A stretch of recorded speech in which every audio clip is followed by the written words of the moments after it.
ठीक है।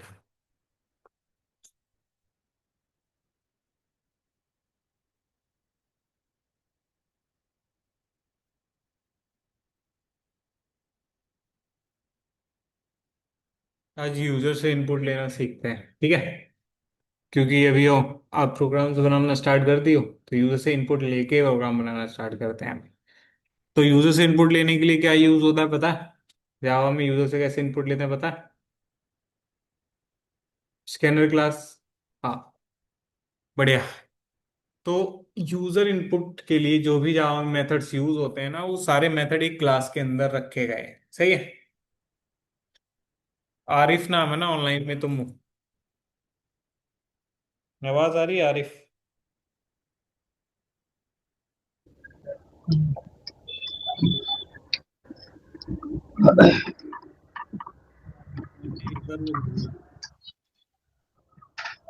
तो यूजर से इनपुट के लिए हमें बेसिकली एक क्लास है स्कैनर, जिसे इंपोर्ट करना पड़ता है। कुछ स्टेप्स हैं, टोटल तीन ही स्टेप है। और तीन स्टेप तो अच्छे से याद रख सकते हैं, मगर हमें कुछ भी सीखना है तो यूजर इनपुट के लिए जो मेथड यूज होते हैं, जिनका नाम है next, next int, next long. सुना है? हाँ। सबसे पहला मेथड है फॉर यूजर इनपुट। म्यूट कर लो भाई आरिफ।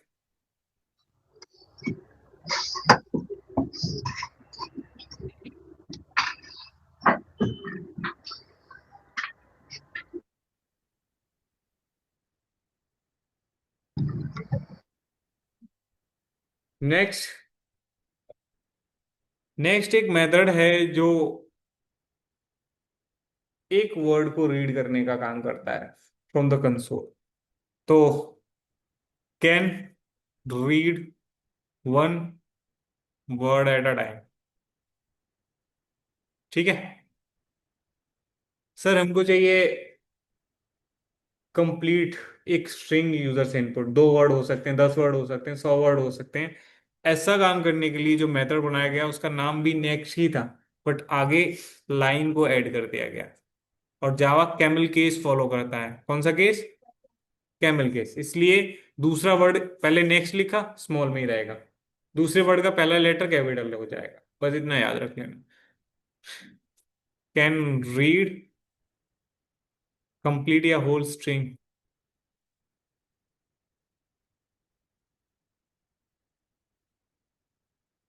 फ्रॉम द कंसोल, ठीक है। सर इंटीजर इनपुट लेने के लिए कौन सा मेथड यूज होता है? उस मेथड का नाम है नेक्स्ट इन। क्या नाम है? अभी सारे मेथड कॉमन हो जाएंगे, सबके आगे नेक्स्ट लगाओ इंटीजर इनपुट के लिए।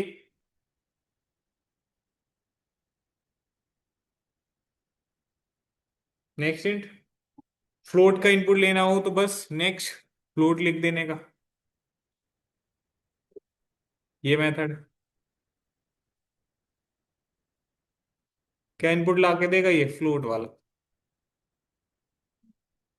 डबल का चाहिए तो सर नेक्स्ट डबल। डबल का चाहिए तो यहाँ पे लिख दो क्या? डबल। बस पहला लेटर कैपिटल कर लेना, ये तुम्हें डबल का इनपुट ला के देता है।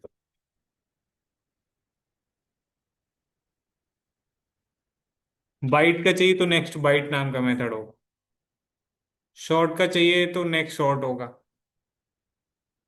बुलियन चाहिए तो नेक्स्ट बुलियन होगा। सबका नाम सेम होता है। बस यहाँ पे लिख देता हूँ बाइट।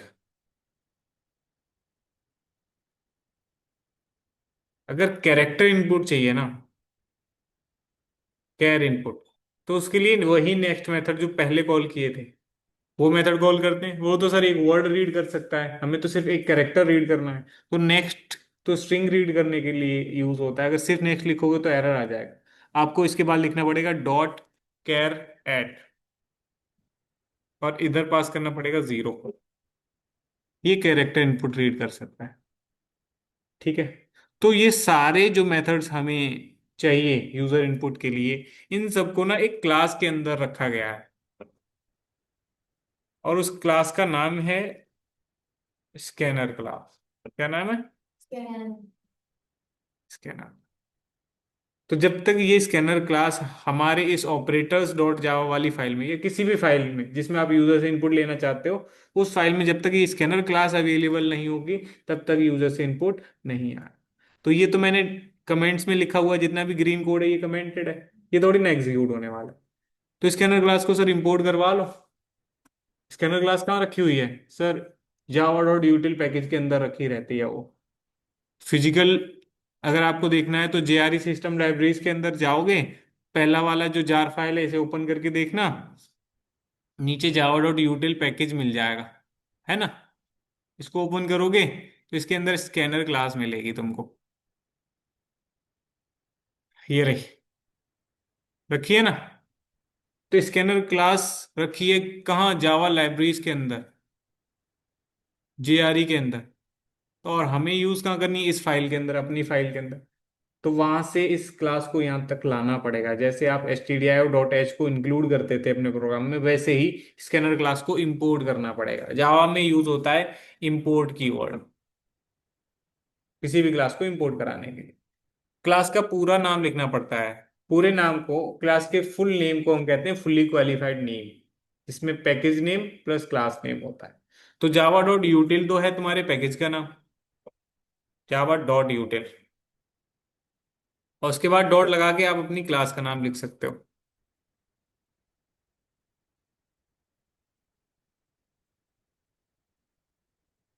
क्लास इंपोर्ट हो गई है। अब हम यूजर से इनपुट लेने के लिए रेडी हैं। तो क्या करना पड़ेगा? स्कैनर क्लास का ऑब्जेक्ट बनाना पड़ेगा, क्योंकि कभी भी किसी भी क्लास के मेथड को कॉल करने के लिए उस क्लास का ऑब्जेक्ट बनाना पड़ता है।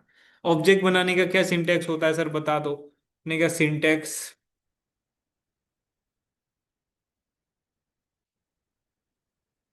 मैं यहाँ लिख देता हूँ ऑब्जेक्ट क्रिएशन का एक सिंटेक्स। क्या सिंटेक्स है? सबसे पहले किसी भी क्लास का ऑब्जेक्ट बनाना है तो पहले लिखना होगा क्लास नेम, ठीक। उसके बाद लिखते हैं हम ऑब्जेक्ट नेम। ऑब्जेक्ट नेम भी कैमल केस में होता है। क्लास नेम प्रॉपर वर्ड होता है, पहला लेटर कैपिटल बाकी सब स्मॉल, दूसरे वर्ड का पहला लेटर कैपिटल बाकी सब स्मॉल। फिर लगाते हैं इक्वल, फिर लिखते हैं न्यू। नए ऑब्जेक्ट बनाने के लिए न्यू लिखना पड़ेगा। फिर आप फिर से वापस से क्लास नेम ही लिखोगे, जो भी तुम्हारी क्लास का नाम है दोबारा लिख दो और सेमीकोलन, करली वैसे सॉरी ब्रैकेट लगा के सेमीकोलन। इतना करना पड़ता है। तो इस सिंटेक्स को फॉलो करते हुए अगर हम अपनी स्कैनर क्लास का ऑब्जेक्ट बनाए तो बन जाएगा। हाँ सर, जहां जहां क्लास नेम लिखा है वहां वहां ऑब्जेक्ट सॉरी क्लास का नाम लिख दो। तो सबसे पहले हमें मेन में बनाना है ना ऑब्जेक्ट, तो मेन में हम सबसे पहले क्या लिखेंगे? Class name. क्लास नेम क्या है हमें पता है, स्कैनर है सर हमारी क्लास का नाम। क्या नाम है? यही थी ना? तो सबसे पहले हमने लिख दिया यहाँ पे लाके class name space object name. Object का नाम क्या रखें? उनका ऑब्जेक्ट या वेरिएबल का नाम यूजर डिफाइंड होता है, हम कुछ भी रख सकते हैं। तो मैं रखता हूं SC ऑब्जेक्ट, स्कैनर ऑब्जेक्ट। आपका मन करे कुछ और रखने का वो रख सकते हो। इक्वल्स टू न्यू, फिर से क्लास नेम। हाँ सर, ये रहा पैकेट्स सेमीकोलन। इतना लिखते ही किसी भी क्लास का ऑब्जेक्ट बन सकता है, बट इसका नहीं बन रहा क्योंकि इसके कंस्ट्रक्टर को चाहिए होता है एक पैरामीटर, इसलिए ये अभी एरर दे रहा है। तो आपको हमेशा यहाँ पे लिखना ही पड़ेगा system dot in for input. System dot out use करते हो फॉर आउटपुट, करते हो ना? इनपुट के लिए सिस्टम डॉट इन पास करना पड़ेगा। इतना लिखते ही स्कैनर क्लास का ऑब्जेक्ट बन जाता है, और अब आप एलिजिबल हो इनमें से कोई भी मेथड कॉल करने के। इस मेथड, किसी भी मेथड कॉल करना है, क्या चाहिए? इस ऑब्जेक्ट की जरूरत है बस, क्योंकि किसी भी क्लास के मेथड को कॉल करने के लिए ऑब्जेक्ट चाहिए होता है, और वो ऑब्जेक्ट हमारा बन चुका है। तो हम क्या करेंगे? स्कैनर ऑब्जेक्ट से बोलेंगे, यहाँ ये वैल्यू फिक्स नहीं करेंगे, बोलेंगे नेक्स्ट इंट नाम का मेथड कॉल करके देना भाई, ये इंटीजर इनपुट ला के दे देगा। और अगर इनपुट आ गया है तो मैं system dot out dot println में उसको प्रिंट भी करा सकता हूँ ना। मैं यहाँ मैसेज भी प्रिंट कर सकता हूँ, वैल्यू ऑफ एन इस। अभी रन करते हैं। प्रोग्राम तो रनिंग में है, बट यहाँ पे कुछ आ नहीं रहा क्योंकि तुमने कुछ प्रिंट भी तो नहीं करवाया था इनपुट लेने से पहले। तो आप पहले प्रिंट एफ लिखा करते थे, फिर स्कैन एफ लिखते थे ना सी में। प्रिंट एफ में लिखते थे एंटर अ नंबर। तो वो मैसेज हम यूजर को बता रहा होता है भाई अभी नंबर एंटर करना है। बट अभी ब्लैंक क्यों आ रहा है? क्योंकि तुमने मैसेज नहीं डाला। ये गलती है हमारी, हाँ। अभी मैं नंबर डालूं, ये नेक्स्ट इंट वेट कर रहा है कि कब कोई यूजर इनपुट में नंबर डाले, ये उस नंबर को लाके इस एन में रख देगा। फिर आगे का कोड चलेगा। आगे का कोड अभी चलेगा नहीं जब तक आप इनपुट नहीं दे दोगे। हमने इनपुट दिया, एंटर किया, जैसे एंटर किया देखो आगे का कोड चल गया। ये वही नंबर है जो अभी हमने यूजर से इनपुट लिया, वही तो तुमने यहाँ से प्रिंट करवा दिया एन में। तो गुड प्रैक्टिस कहती है कि भाई इनपुट लेने से पहले ना प्रॉपर एक मैसेज प्रिंट करवा दिया करो। तो अब यहाँ क्या लिख देंगे? Enter any number. और इसके बाद कोई प्रॉब्लम नहीं आएगी। चला के देखें। अभी यूजर को समझ में आ रहा है कि अभी कुछ इनपुट में डालना है। अब यूजर जरूर नंबर ही डालेगा क्योंकि तुमने लिखा ही क्या है, एंटर एनी नंबर। हमने कोई भी नंबर डाला वो इनपुट में चला गया, और हम उसको प्रिंट भी करा। सर इंटीजर इनपुट लेने के लिए यही नंबर बताया था, यही मेथड बना बताया था क्या? हाँ, नेक्स्ट इंट। सर किसी का नाम यूजर से इनपुट लेना होगा तो मैं इस वेरिएबल को स्ट्रिंग टाइप का बनाऊंगा। मुझे स्ट्रिंग में किसी का नाम रीड करना। अब ये मेथड एरर दे रहा है क्योंकि नेक्स्ट इंट तो स्पेसिफिकली इंटीजर के लिए था ना। आपको किसी का नाम चाहिए तो नेक्स्ट मेथड कॉल करो। ये स्ट्रिंग रीड कर सकता है, एक वर्ड रीड कर सकता है। तो हमने कहा ठीक है इंट हटा देते हैं इसमें से, नेक्स्ट कर देते हैं, एरर हट गया अपने आप ही। हाँ, एंटर मैसेज लिख देते हैं योर नेम। वेरिएबल का नाम एन से हटा के आपने नेम कर दिया है। मैंने नेम लिख दिया, रन करके देखें। बोला एंटर योर नेम, मैंने बोल दिया शिव। एंटर किया, रीड कर लिया। अगर मैं बोलता शिव कुमार, लेकिन इसने तो सिर्फ शिव ही रीड किया, क्योंकि हमने सुना भी यही था कि नेक्स्ट वर्ड, नेक्स्ट जो है वो सिर्फ एक ही वर्ड रीड कर सकता है। दूसरा स्पेस के बाद आप कुछ भी लिख दो, 2 वर्ड लिखो, 100 वर्ड लिखो, उसे फर्क नहीं पड़ता, वो एक ही वर्ड रीड करने का लॉजिक जानता है। आपको चाहिए होल स्ट्रिंग, तो उसके लिए क्या था? तो उसके लिए सर नेक्स्ट लाइन है फिर। तो नेक्स्ट लाइन को कॉल कर लें, चला के देखें। डालो अभी शिव कुमार सिंह, 3 वर्ड भी डाल दोगे तब भी रीड होगा। 2 हो या 10 हो या 100 वर्ड ही क्यों ना हो, कितने भी वर्ड्स को रीड कर सकता है कौन? नेक्स्ट लाइन में था। बाकी इंटीजर के लिए तो नेक्स्ट इंट था ही, फ्लोट के लिए नेक्स्ट फ्लोट, डबल के लिए नेक्स्ट डबल, बाइट के लिए नेक्स्ट बाइट, बुलियन के लिए नेक्स्ट बुलियन, लॉन्ग के लिए नेक्स्ट लॉन्ग। डिफरेंस आता है तो फिर किस में? सिर्फ ये वाला थोड़ा सा डिफरेंट है, कैरेक्टर इनपुट। अब मुझे को कैरेक्टर इनपुट लेना है सर, ठीक है, इसको मैं कमेंट करता हूँ, हटाता नहीं।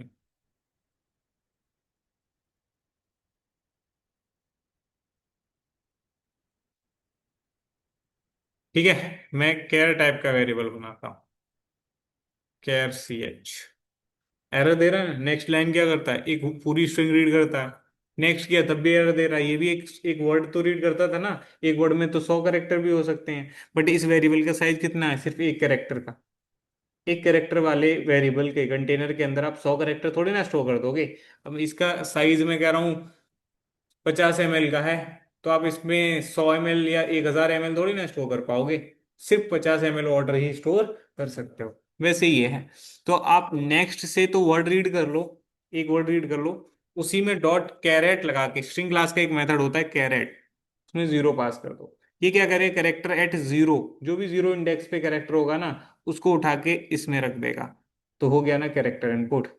तो हमको अलग से कोई मेथड बना के नहीं दिया है जावा वालों ने। नेक्स्ट मेथड से को यूज करके हम एक कैरेक्टर रीड करना स्टार्ट कर दिए। रन करके देखें। सपोज मुझे क्यू डालना था, तो देखो क्यू को रीड कर लिया ना। सर नेक्स्ट तो पूरा एक वर्ड रीड कर सकता था, हमने सुना था। अगर मैं रन करके पूरा वर्ड डाल दूं तो, कुणाल लिख दिया तो, मैंने कहा कुछ भी डाल दो तुम, बट लास्ट में तो कैरेक्टर एट जीरो को ही रिटर्न करेगा ना। एरे की इंडेक्सिंग होती है ना, स्ट्रिंग भी down the line character array होता है। अब जीरो इंडेक्स को बोल रहे हो तो कुणाल में से सिर्फ के को ही कंसीडर करेगा ना वो। आप डाल कुछ भी सकते हो, बट जाएगा तो सिर्फ पहला लेटर ही। ठीक है, इतने याद रहेगा। तो यूजर इनपुट लेना टफ है क्या? नहीं। पहला स्टेप क्या है ये।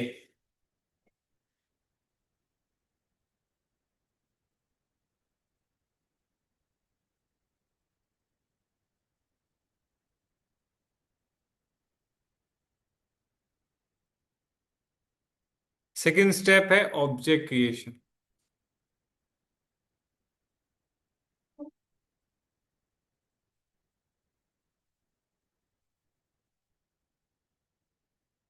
दो ही स्टेप है, तीसरे स्टेप पे तो आप इनपुट लेने लग जाते हो, मेथड कॉल करो, जैसा इनपुट चाहिए वैसा मेथड कॉल कर सकते हो। इतना याद रहेगा। User input. बहुत बढ़िया।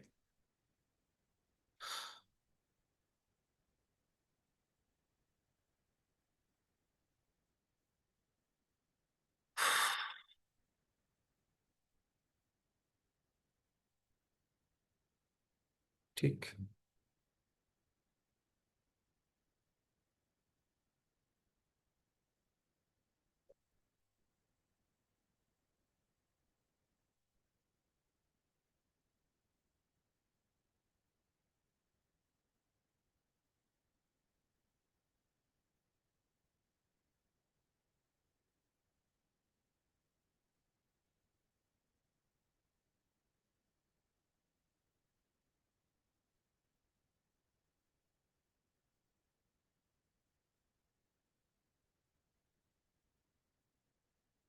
ठीक है, अब हम ऑपरेटर्स बढ़ रहे हैं। अर्थमेटिक पढ़ा था ना, plus minus multiply divide mod. सबसे सिंपल ऑपरेटर्स होते हैं, बचपन से तुमने वही पढ़े होते हैं। आज हम पढ़ रहे हैं असाइनमेंट ऑपरेटर। कौन सा? असाइनमेंट। कौन कौन से होते हैं असाइनमेंट ऑपरेटर? इक्वल्स टू को असाइनमेंट ऑपरेटर कहते हैं। इसके अलावा और कौन से होते हैं? प्लस इक्वल, और ग्रेटर देन,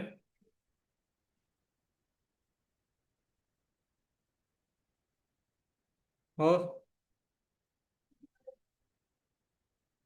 अर्थमेटिक वाले सारे होते हैं। मल्टीप्लाई इक्वल भी ले लो, फिर डिवाइड इक्वल भी ले लो, फिर मोड इक्वल भी ले लें,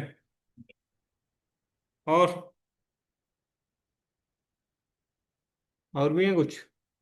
अच्छा, असाइनमेंट उसका जैसा कि नाम सुनने सुन लिया असाइनमेंट, तो असाइनमेंट ऑपरेटर उसे ही क्यों कहते होंगे? हु कैन असाइन समथिंग, कि कुछ वैल्यू असाइन करने का काम करता हो अगर कोई भी, उसे ऑपरेटर को हम असाइनमेंट ऑपरेटर कहने लग जाएंगे।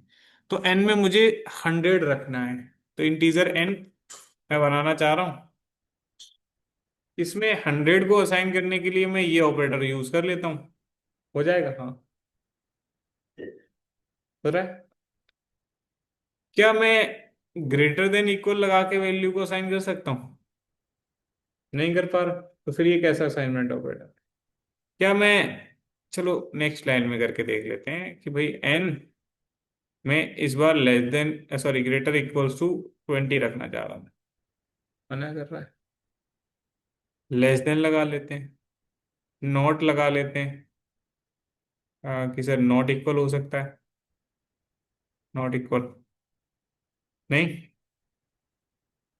हो सकता है डबल इक्वल भी हो, वो भी नहीं। तो ये सारे ऑपरेटर्स जो आपने बताए, ये वाले, ये तो कंपैरिजन या रिलेशनल ऑपरेटर होते हैं। ये असाइनमेंट ऑपरेटर्स नहीं। असाइनमेंट ऑपरेटर कौन से होते हैं सर? ठीक है, असाइनमेंट ऑपरेटर सिर्फ एक ही है पूरे जावा में, ये। इसके अलावा कोई होता ही नहीं असाइनमेंट ऑपरेटर। हाँ, ये असाइनमेंट ऑपरेटर अरिथमेटिक के साथ जरूर एक ऑपरेशन करता है, जितने भी अरिथमेटिक है। आप चाहिए तो आप यहाँ पे प्लस इक्वल्स टू लिखोगे तो एरर नहीं आ रहा होगा। और एन में ही वो वैल्यू को असाइन भी करेगा, क्या करके? पहले प्लस लगाया ना, तो पहले 20 को ऐड करेगा एन के साथ, और एन में ही फिर असाइन कर देगा। और एन की वैल्यू देखोगे तो आप अपडेट हो गए, कितनी हो चुकी होगी? 120। चला के देखें। सेम। माइनस इक्वल को भी चेक करके देख लो, डिवाइड इक्वल को चेक करके देख लो, 5 टाइम ही आएगा। मतलब ये जो अरिथमेटिक ऑपरेटर्स हैं उनको आप असाइनमेंट ऑपरेटर के साथ यूज कर लेते हैं, बाकी कोई भी ऑपरेटर असाइनमेंट ऑपरेटर नहीं।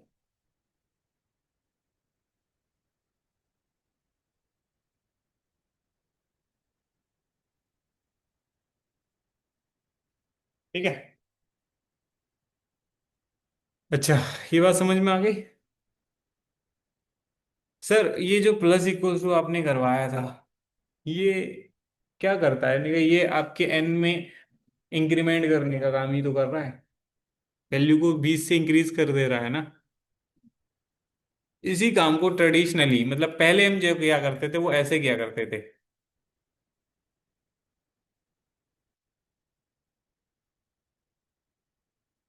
ऐड किया एन को 20 से, और फिर असाइन कर दिया। इसी काम को आप ऐसे कर पा रहे हो। ठीक है, एन में असाइन कर दिया। देखें दोनों 20 20 का ही इंक्रीमेंट कर रहे हैं। हाँ सर, तभी तो 140 हुआ। तो दोनों सेम ऑपरेशन कर रहे हैं। क्लियर है? बहुत बढ़िया। ठीक है, तो सारे अरिथमेटिक ऑपरेटर्स को आप एक वन बाय वन करके लगा के चेक कर सकते हैं। ये वही वही काम करेंगे। अब जैसे मुझे मल्टीप्लाई करना हो, तो मैं मल्टीप्लाई ऐसे कर सकता था। एन का मल्टीप्लाई मैंने 20 से कर दिया, एन में ही असाइन कर दिया।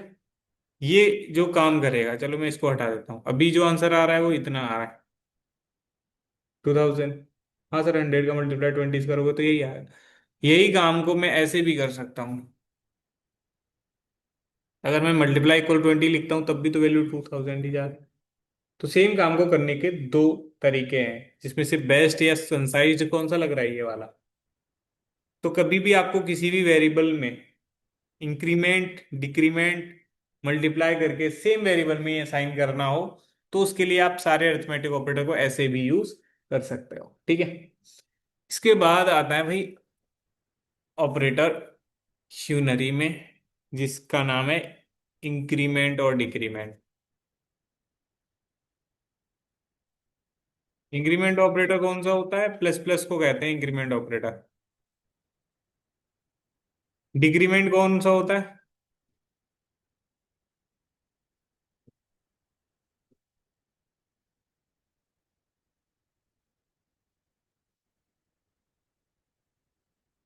सिर्फ प्लस और माइनस ही ऐसे ऑपरेटर हैं जिनको आप दो बार एक साथ लगा के रीयूज कर सकते हैं, है ना। अह, इस कोड को भेज देता हूं पहले मैं।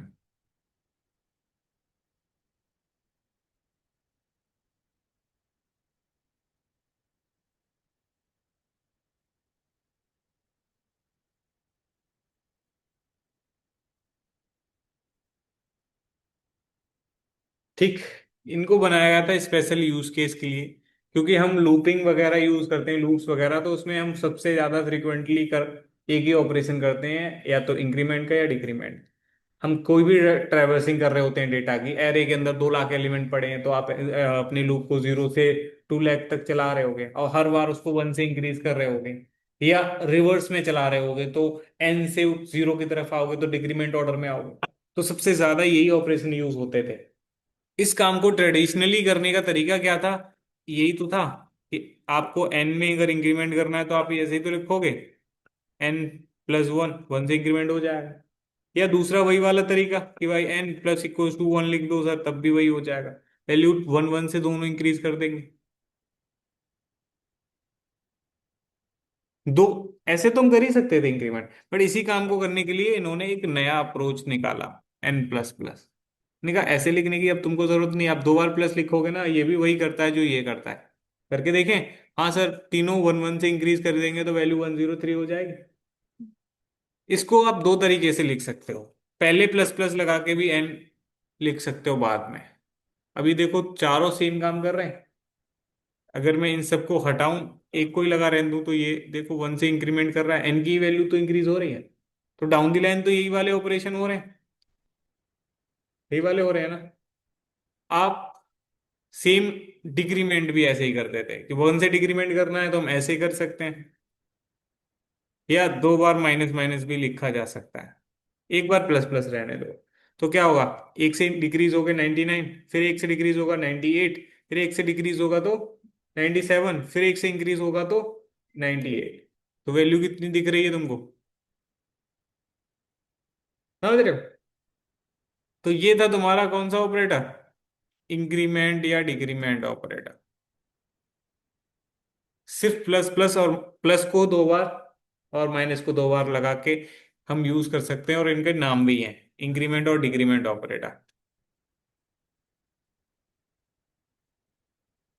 मल्टीप्लाई को 2 बार लगा सकते हैं क्या, एन के साथ, एन मल्टीप्लाई मल्टीप्लाई 2 बार? नहीं सर, बना ही नहीं है ऐसा ऑपरेटर, और सेंस भी तो नहीं बनता। प्लस प्लस को 2 बार लगा के उन्होंने क्या किया, किसी वैल्यू को 1 से इंक्रीज करवाने लगे, माइनस को 2 बार लगा के क्या किया, किसी वैल्यू को 1 से डिक्रीज कराने लग गए। अब मल्टीप्लाई 2 बार लगा के अगर वो 1 से मल्टीप्लाई कराएं किसी भी नंबर का, और असाइन करें सेम वेरिएबल के अंदर, तो किसी भी नंबर को 1 से मल्टीप्लाई करो, क्या नंबर बदलेगा कभी? 100 इंटू 1 करोगे 100 ही होगा, 50 इंटू 1 करोगे 50 ही होगा। तो क्या चेंजेस होंगे? तो ऐसा कोई ऑपरेटर फिर नहीं बना। दूसरा इंपॉर्टेंट बात एक ये है कि इंक्रीमेंट और डिक्रीमेंट के ना 2 टाइप होते हैं। एक होता है पोस्ट इंक्रीमेंट,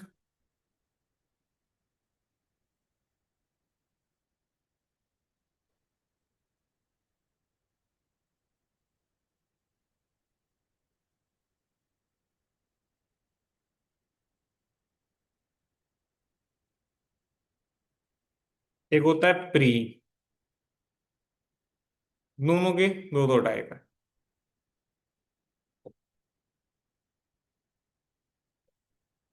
ठीक है, प्री पोस्ट। प्री को हिंदी में पहले कहते हैं, पोस्ट को बाद में कहते हैं। तो प्री इंक्रीमेंट मतलब पहले इंक्रीमेंट करता होगा, बाद में कोई भी ऑपरेशन कराता होगा। पोस्ट इंक्रीमेंट मतलब बाद में इंक्रीमेंट करता होगा, पहले कोई ऑपरेशन कराता होगा। तो आप क्या करोगे, कैसे पहचानोगे इन्हें? उन्हें कहा जहां भी कभी भी आपको पहले प्लस प्लस लगा दिखे, बाद में ऑपरेंड दिखे, समझ जाना है वो प्री इंक्रीमेंट है। प्री डिक्रीमेंट, पोस्ट डिक्रीमेंट कैसे समझ में आएगा सर? निका, जहां ऑपरेंड पहले आ जाए, बाद में इंक्रीमेंट आए, तो पोस्ट इंक्रीमेंट। इसमें बाद में इंक्रीमेंट है ना, तो बाद, पोस्ट को तो बाद में ही कहते हैं ना हिंदी में। इसमें पहले इंक्रीमेंट है, इसलिए प्री इंक्रीमेंट हो गया। सेम डिक्रीमेंट का सीन है। डिक्रीमेंट भी कहता है कि अगर पहले डिक्रीमेंट आया तो प्री डिक्रीमेंट, बाद में डिक्रीमेंट आया तो पोस्ट डिक्रीमेंट। ना, दोनों में क्या डिफरेंस होता है, आओ चलो दिखाते हैं।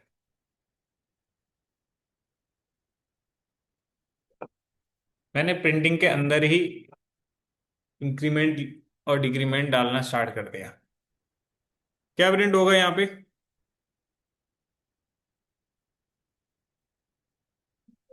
101, और यहाँ पे 99।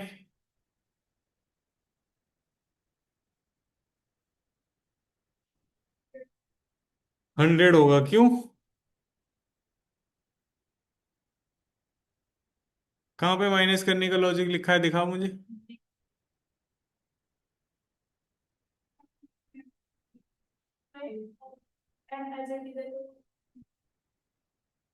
अगर तुमने एन की वैल्यू को यहाँ इंक्रीज कर दिया है, तो मेमोरी में अपडेट होके वो 101 हो गया होगा। तो फिर दोबारा एन को एक्सेस करोगे तो वापस से 100 कैसे होगा फिर वो? अगर यहाँ 101 हो चुका है, तो अगली लाइन में या पूरे प्रोग्राम में कहीं भी एन को एक्सेस करोगे तो वो 101 ही प्रिंट करेगा। समझ रहे हो? सारा गेम किसका है, मेमोरी का ही तो है। इधर वेरिएबल बना होगा मेमोरी के अंदर।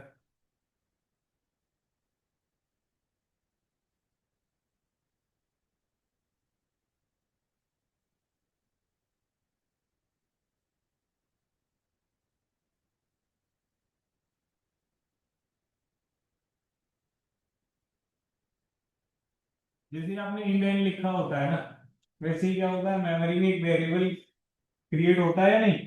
हाँ सर, एक ब्लॉक एलोकेट हो जाता है, उसका कोई भी एड्रेस अज्यूम कर लो। अब सुनो, ये किसमें स्टोर है, एन में। अब आप बोल रहे हो इक्वल टू से 100 को असाइन कर दो, असाइनमेंट ऑपरेटर था ना ये। तो वैल्यू कहाँ साइन हो गई यहाँ कितना। के बाद इस लाइन में आके आप कह रहे हो एन प्लस प्लस, कौन सा ऑपरेटर लगा हुआ है ये, इंक्रीमेंट। हम इंक्रीमेंट के दो टाइप थे, प्री और पोस्ट, ये कौन सा है, पोस्ट इंक्रीमेंट, बाद में लगा है ना, तो पोस्ट इंक्रीमेंट हुआ। पोस्ट इंक्रीमेंट तो उसका जैसा नाम है वैसा ही काम भी करता होगा, बाद में इंक्रीमेंट करता होगा, पहले कोई भी ऑपरेशन करवा देगा। तुम ऑपरेशन क्या करने आए थे, सब प्रिंट करने आए थे, क्या करने आए थे, प्रिंट। तो वो कह रहा है पहले तुम अपना जो काम करने आए वो निपटा लो, इंक्रीमेंट बाद में होगा, क्योंकि हमारा नाम ही है पोस्ट। तो एन को प्रिंट करने आए हो तो as it is N print हो जाएगा यहाँ पे 100।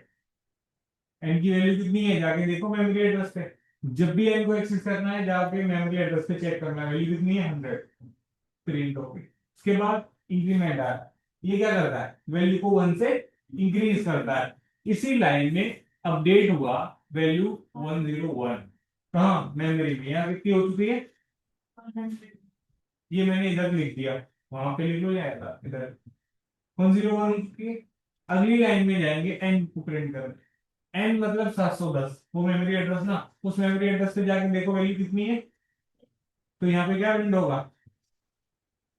अब मेमोरी में कितनी है, अभी भी कोई अपडेट नहीं हुआ, 101 ही है, यहाँ पे कुछ ऑपरेशन थोड़ी ना किया, तो वैल्यू वापस से 101 से 100 कभी नहीं होती, करनी पड़ती है। नहीं, जो तुमने चेंजेस किए, तुमने खुद से चेंज किया ना उसको 101, अब वापस 100 नहीं हो सकते, अगर तुम करोगे तो होगी अपने आप नहीं। ठीक, बहुत बढ़िया। अब मैं यहीं पे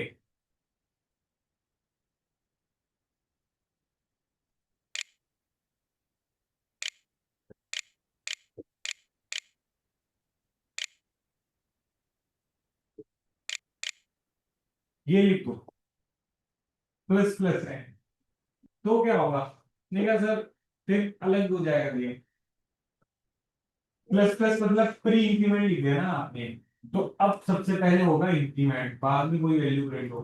वैल्यू कितनी थी, एन में कितनी है, तो 100 को इंक्रीज करके ये मेमोरी में कितना कर देगा, ये आपकी मेमोरी वाली वैल्यू है जो आपको राइट में लिखनी है। फिर अब एन को प्रिंट कर दो, मेमोरी में कितना है, तो यहाँ पे प्रिंट भी कितना होगा, आगे चल के वैल्यू कितनी मिलेगी, अभी भी मेमोरी में कितना है, पिछली बार प्रिंट हुआ था 100, फिर एक 101, इस बार दोनों में 101 ही प्रिंट होगा। चला के देखें क्या, हाँ सर चला दो।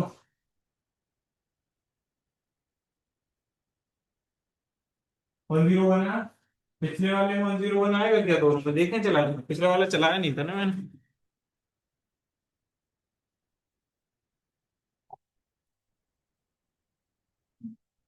देखो 100 and 101 आ रहा है, क्लियर हो रहा है ये, दोनों का डिफरेंस। सेम डिक्रीमेंट का भी हाल है कि वो भी यही कहता है प्री या पोस्ट। आपको क्या करना है, कॉपी पेन उठा लो, फास्ट करना है ना, तो फास्ट आपको आंसर भी निकाल के देने पड़ेंगे।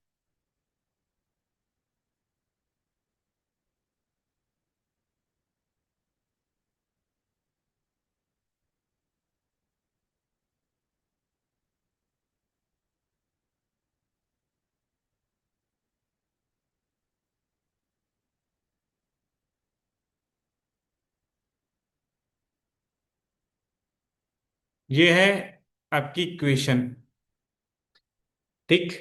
जैसे मैंने यहाँ पे लिखा है ना, ये है प्रिंटिंग वाली वैल्यू, ये, अरे यार, ये प्रिंटिंग वाला है, ये मेमोरी वाला है। तो इधर लिखते रहो क्या प्रिंट होने वाला है, इधर लिखते रहो मेमोरी में क्या अपडेट है। मेमोरी का अपडेट अगर लिखते रहोगे बराबर में तो कंफ्यूज ही नहीं होगे, भूलोगे नहीं।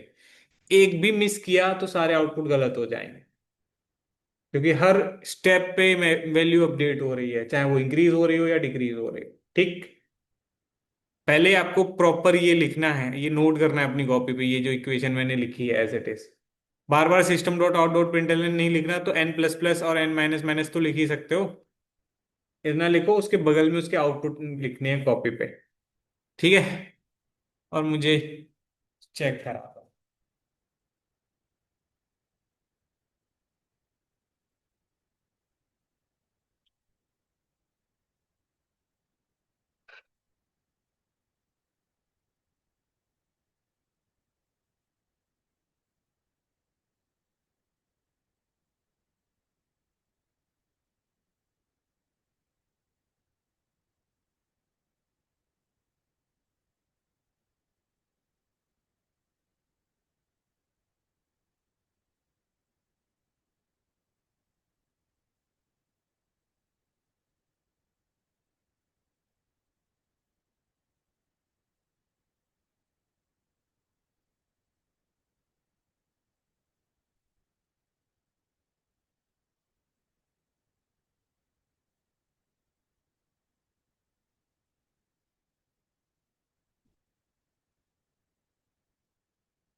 आ गया आंसर?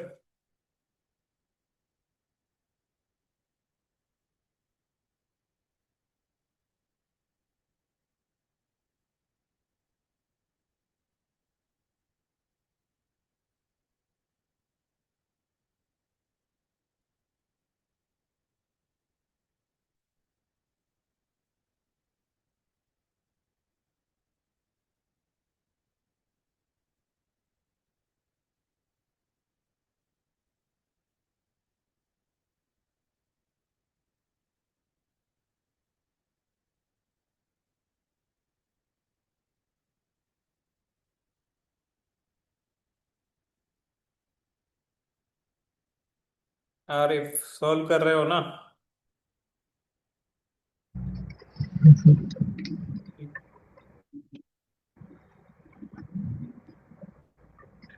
तुमको किसी रिकॉर्डिंग की जरूरत नहीं है आरिफ, ये क्लास में ही तुम 4-5 क्लास ले लो, बहुत है। 4-5 भी नहीं है, अभी तुम 1-2 क्लास बाद ही वहीं पहुंच जाओगे।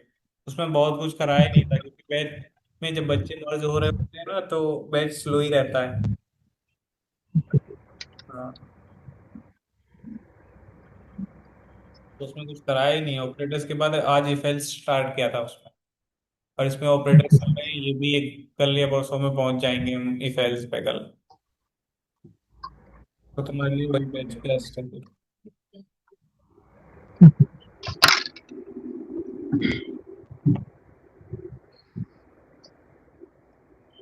आ गया आंसर?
नहीं क्या आंसर इतना टफ है?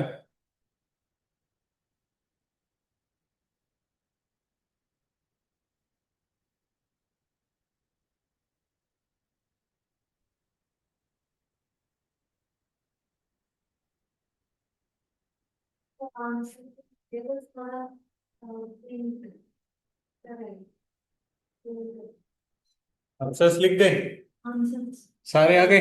लास्ट वाले में क्या प्रिंट हुआ यहाँ आते आते?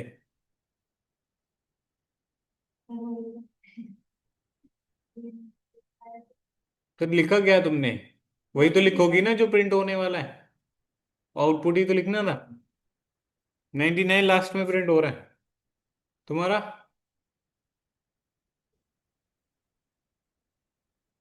99 आ रहा है। एक बताओ ना। 100 तुम्हारा। आरिस तुम्हारा कितना आ रहा है लास्ट? जावास्क्रिप्ट मेरे भी गेम पढ़े चल होंगे रही ना, इंक्रीमेंट डिक्रीमेंट ऑपरेटर वही कॉमन है। और अभी भी डिफरेंस बताया ही नहीं। क्या आउटपुट आ रहा है लास्ट? 98 आ रहा है। आरिफ तुम्हारा। वॉइस नहीं आ रही तुम्हारी।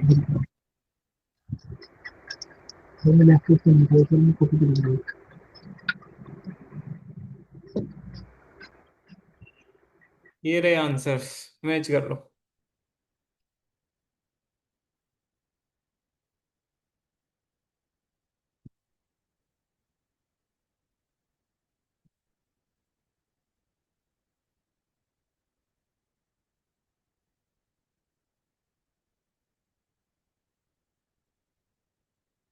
बताओ क्या फास्ट करें? ऑपरेटर्स अगर ठीक से नहीं समझे या नहीं समझ आ रहे अब तक पढ़ने पर भी, तो फर्स्ट करना जरूरी है या सीखना जरूरी है?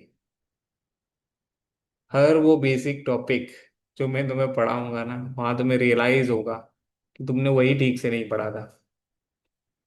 तो अभी कोई जल्दी में मत रहना, क्योंकि इसके बाद दोबारा टाइम नहीं मिलेगा सीखने का।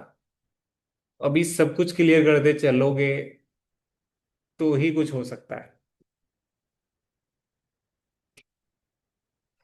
कहीं पे कंफ्यूजन आ रही है इस आंसर में तो मैं बता सकता हूँ। स्टार्टिंग के तीनों स्टेटमेंट 100 ही प्रिंट कर रही हैं। क्यों कर रही है उसका रीजन प्रॉपर आपके सामने है। ये क्या है, पोस्ट इंक्रीमेंट, तो बाद में इंक्रीमेंट करेगा, पहले 100 प्रिंट होगा। एन की वैल्यू कितनी है? 100 प्रिंट कर दी, बाद में वैल्यू अपडेट हो चुकी है, 101 हो गई। 101 हुई, अगली लाइन में पहुंचे, प्री डिक्रीमेंट मिल गया, तो पहले जो भी वैल्यू उसको डिक्रीज किया जाएगा 1 से, तब प्रिंट करेंगे। वैल्यू कितनी थी? 101, डिक्रीज हो गई, कितनी हो गई? 100, प्रिंट हो गई 100। अगली लाइन में क्या प्रिंट हुआ? 100, और अपडेट होके वैल्यू कितनी हो गई? 101। फिर उसके अगली लाइन में जब पहुंचे तो प्री इंक्रीमेंट मिल गया। लिखते चलूं क्या? क्या प्रिंट हुआ? 100, पहले 100 प्रिंट हुआ, मेमोरी में वैल्यू कितनी होगी? 101। यहाँ आपके प्री डिक्रीमेंट था, इसलिए पहले वैल्यू डिक्रीज होगी, कितनी होगी? 100, तो 100 ही प्रिंट हुआ। मेमोरी में कितना है सर? 100 ही होगा, यही है ना?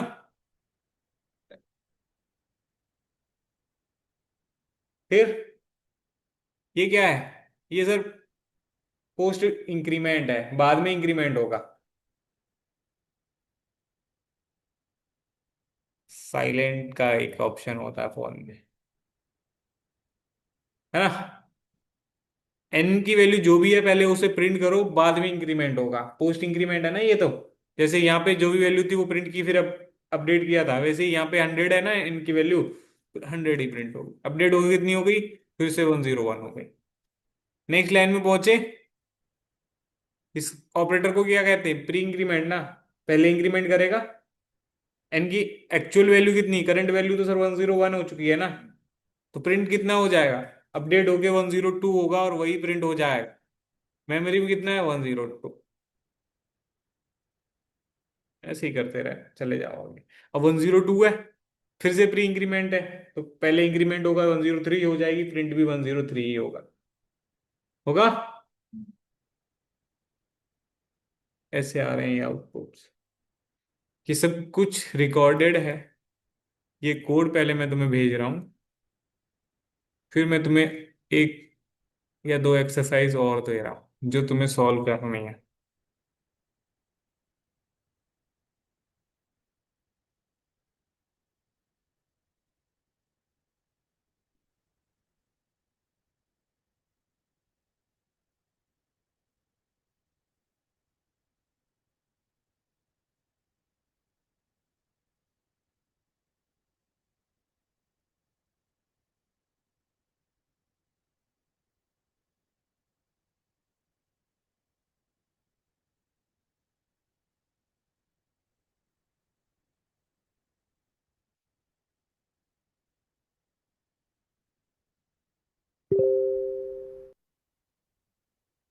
बस चीजें समझ के सॉल्व करना स्टार्ट करो। ऐसा नहीं है कि रेस में भाग रहे हैं कहीं। समझो क्या लिखा है और फिर उसके बाद उससे ड्राई रन करके उसका आउटपुट लिखो। समझ के करोगे ना, तो 100 एक्सरसाइज करने की जरूरत नहीं पड़ेगी। एक ही एक्सरसाइज, दो एक्सरसाइज में ही तुम सीख जाओगे। और बिना समझे करते रहोगे तो 50 एक्सरसाइज ही क्यों ना सॉल्व कर लो, नहीं हो पाएगा फिर। इसका फोटो क्लियर नहीं आया, ब्लर होके गया तुम्हारे।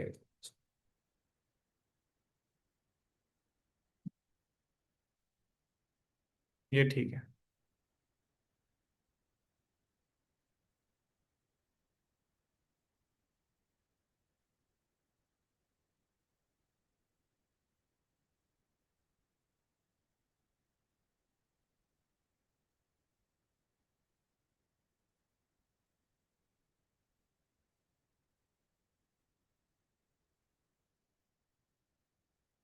दो एक्सरसाइज हैं, इनको सॉल्व करके ले आना, है ना।